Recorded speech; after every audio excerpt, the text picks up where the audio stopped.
Welcome to Auntie K's, your favorite radical queer indigenous auntie, bringing you tarot every day.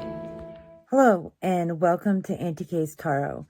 We're going to have a VR to Laura at Aquamarine 19 today, and it is going to be to their video on epistemology in tarot. And I'm not doing a full complete VR to all 5 questions. I have linked the video in the comments, and I do encourage folks to watch it. I am going to just cover 2 of the questions that I had more to add on and thoughts that I wanted to expand on in there. So join me today out here on my sun porch, and let's get into it.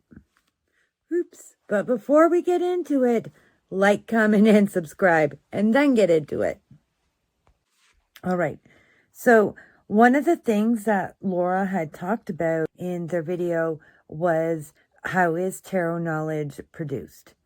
So we can think of some really obvious ways that tarot knowledge is produced. It is produced via books, which is a form that Western civilization likes. They like book form because, one, they can guarantee capitalism off of book production, and it's a knowledge that they can track. How long has this knowledge been around? They're able to track that.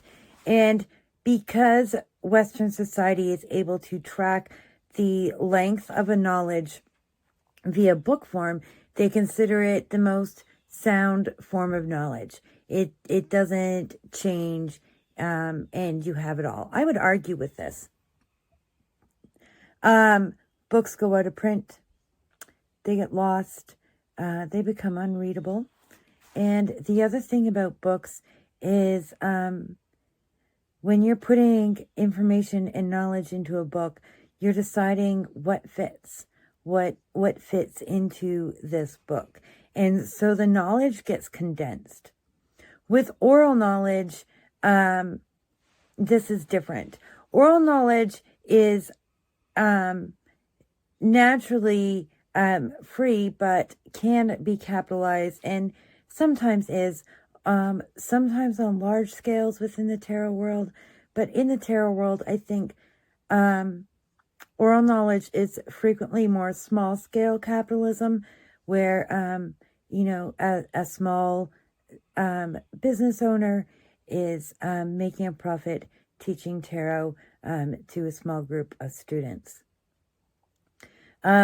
Oral knowledge is an old form of knowledge, and those who come from oral traditions like myself will tell you oral knowledge can last so much longer than books, and it can be so much greater.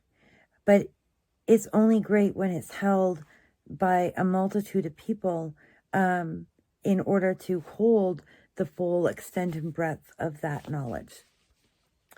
And we can think of various ways that these 2 types of knowledge are reproduced in a great deal of varieties with tarot knowledge throughout the world and in our time.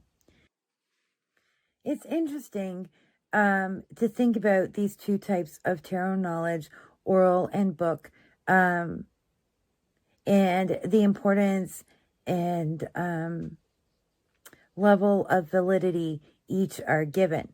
All right.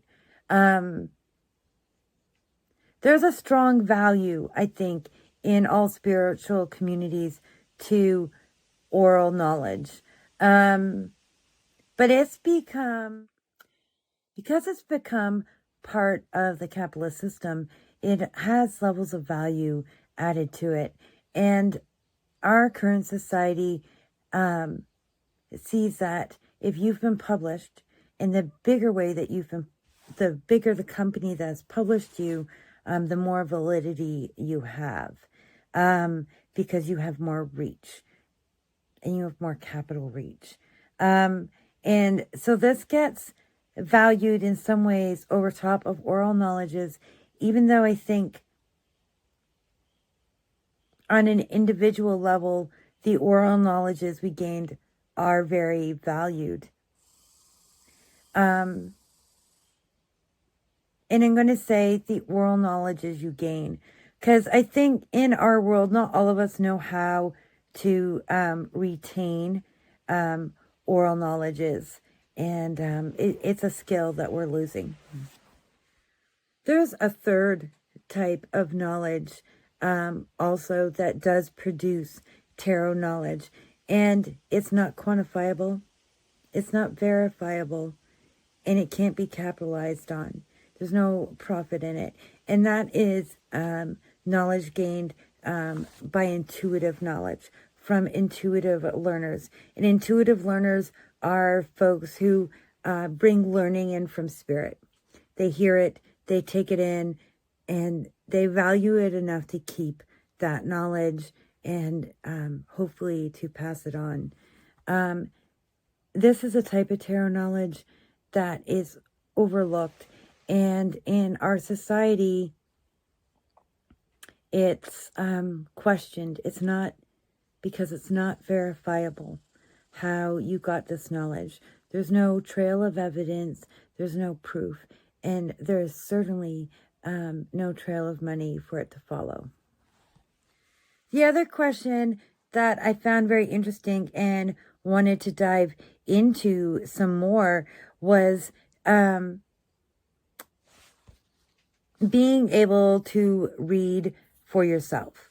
A lot of times folks talk about how it is difficult to read certain types of tarot questions for yourself and to divine certain types of answers for yourself. In fact, I have a series based on helping folks through that struggle of reading for yourself. And we talk about how it's probably because we're too emotionally involved or too emotionally attached to do it. It is the things we're most emotionally attached to that is difficult to read for ourselves. But I don't think that's necessarily why it's difficult. I have read for my closest friends on many occasions, and sometimes those questions that they ask are ones I'm really, really personally invested in, because this is one of my closest friends, and I'm really invested in the outcome. I feel nervous. Am I seeing what I want to see? Am I seeing the advice I wanted to give them before they asked for a tarot reading? But ultimately, it has panned out to be true and effective, and so that has been wonderful. Oh, this means I'm going to veer into a third question. Okay. My personal belief on why this is difficult is I think it comes from spirit. I think that it's a way of spirit keeping us humble and keeping our egos in check, that we still need to reach out to others and ask for help. Medicine people, healers, spiritual people in many practices, well, I don't know about many practices. In indigenous practices, okay, let me rephrase this.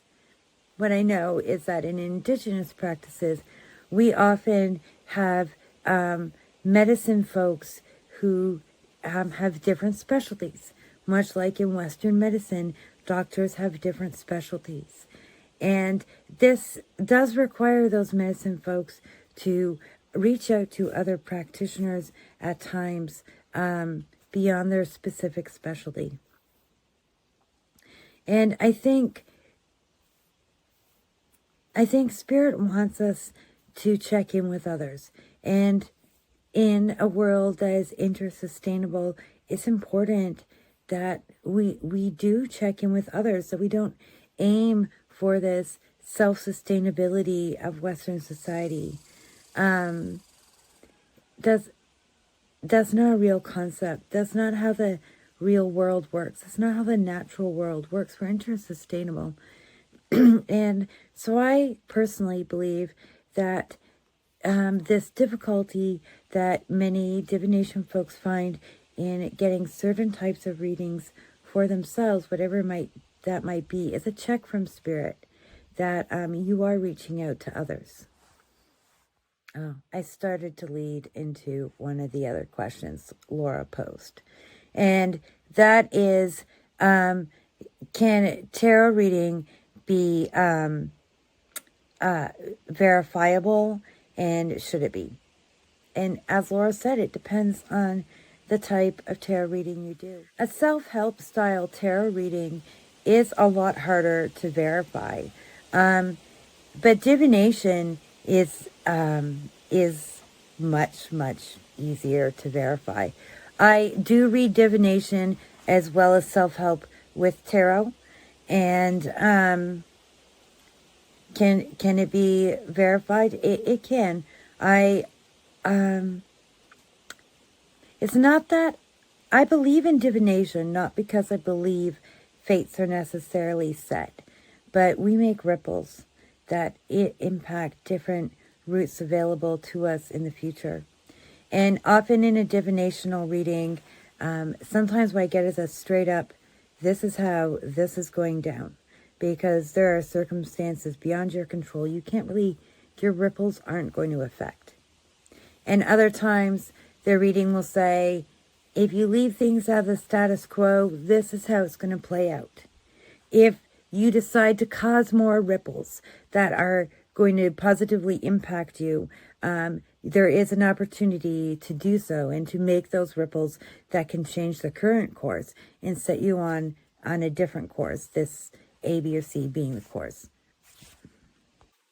And that's really how I believe things work out. We make ripples, and there are times where our ripples can have enough impact to change a situation, and there's times they can't.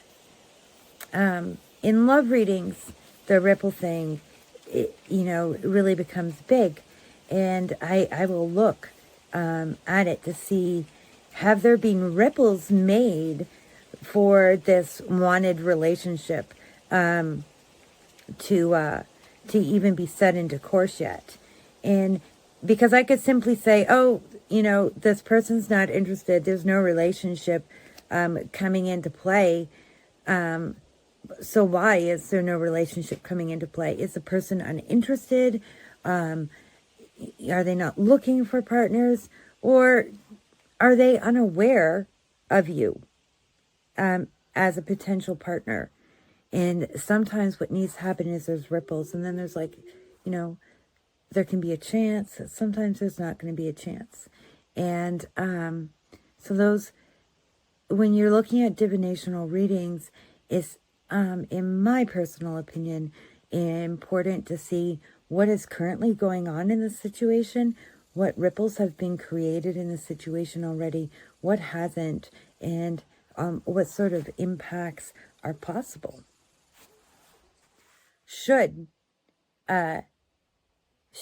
tarot knowledge, tarot reading abilities be verified? No. And not because we want to see who can really do a divinational reading and who can't. There's a lot more going on in this than that. The reason they shouldn't be verified is verification is a system of privilege. And as such, it replicates privilege, which always takes into account class and race. So if we were to choose to start verifying readers, what we would do is recreate racism and classism within tarot and divinational communities. And that's something we need to be working to undo, because it's been done.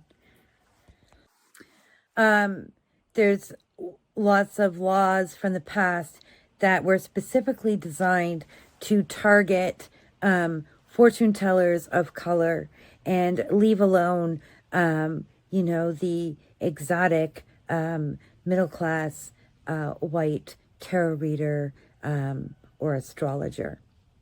And this goes back even further. In the times of witchcraft, occultism was not considered witchcraft. Occultism was primarily academic knowledges gained from other parts of the world stolen from other parts of the world, warped, and reproduced, and tended to be in upper, higher classes, whereas what we think of as witches, folks using the natural medicines out there in the world, that sort of magic, that earth-centered kind of magics, that was witchcraft and was, heavily attacked in the times of witch trials, as were lower class peasant folks, and that was political, and it was done as a punishment, because that's a class of people, primarily women, who brought down feudalism. If you look at laws in, the United States, England, Canada, there have been plenty of times where there have been laws that specifically targeted poor, and especially Black, brown, Indigenous people of color, diviners, fortune tellers, and tarot readers. And this is something that's not been totally undone. A lot of the ideas of what we consider scammers in the spiritual community, and I don't mean spam business accounts. That's a business problem. I mean, what gets classed as a real diviner or fortune teller, and who is authentic, that's still replicated today in ways we don't necessarily understand. And it primarily attacks divination more than self-help style readings. And that's a real thing we have to work to undo, and not go back and re-cement and recreate. When you think of going to a fortune teller who tells you you're cursed, you think scammer. And that comes from these very laws, and it's deeply based in racism. And that's something I've talked about on my channel before. So I'm going to recommend you watch some of the Oracles of Colonization and Spill the Tarot Tea. But those are targeted to because Romani cultures and a lot of African spiritualities, such as voodoo and hoodoo, do that kind of work. And so white society called it a scam, except for when they need to go and get help.